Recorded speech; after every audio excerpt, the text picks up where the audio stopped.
Karjat superfast, वेगवान शहराचं वेगवान न्यूज चॅनल। खोपोलीतल्या मंगेश काळोखे हत्या प्रकरणानं राज्यभरात खळबळ उडाली। या प्रकरणात राष्ट्रवादी काँग्रेसचे जिल्हाध्यक्ष सुधाकर घारे आणि प्रवक्ते भरत भगत यांची नावं आरोपी म्हणून FIR मध्ये समोर आली। अटकपूर्व जामीन फेटाळल्यानंतर दोघांवरही कारवाईची टांगती तलवार होती।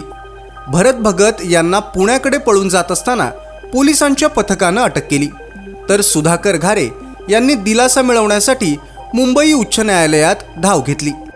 6 जानेवारी 2026 रोजी पनवेल इथल्या अतिरिक्त सत्र न्यायालयानं सुद्धा सुधाकर घारे यांचा अटकपूर्व जामीन ठाम शब्दात फेटाळला होता। न्यायालयानं हत्या, कट, राजकीय वैर, CCTV फुटेज, कॉल रेकॉर्ड आणि जुने गुन्हेगारी पार्श्वभूमी यांचा उल्लेख करत कोठडीतली चौकशी आवश्यक असल्याचं नमूद केलं आणि अंतरिम संरक्षणाचा अर्ज सुद्धा कोर्टाकडून नाकारण्यात आला। यानंतर 16 जानेवारीला मुंबई हायकोर्टात झालेल्या पहिल्या सुनावणीत कोणताही दिलासा मिळाला नाही। 21 जानेवारीला शेवटची संधी देण्यात आली।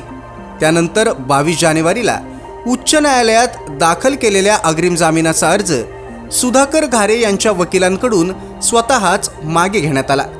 त्यामुळे सुधाकर घारे यांना हायकोर्टाकडून ना जामीन मिळालाय ना अंतरिम संरक्षण मिळाले। त्यामुळे पोलिसांना कोणत्याही क्षणी अटक करण्याचा मार्ग मोकळा झालाय। सुधाकर घारे यांना या प्रकरणात कोणत्याही क्षणी अटक होऊ शकते। या प्रकरणाला राजकीय धार येण्याचं मुख्य कारण म्हणजे स्थानिक स्वराज्य संस्थांच्या निवडणुका, पराभवामधून निर्माण झालेलं वैर आणि त्यानंतर घडलेली निर्घृण हत्या। कोर्टाच्या आदेशांमध्ये सुद्धा याच्यामध्ये राजकीय पार्श्वभूमीचा उल्लेख झालाय।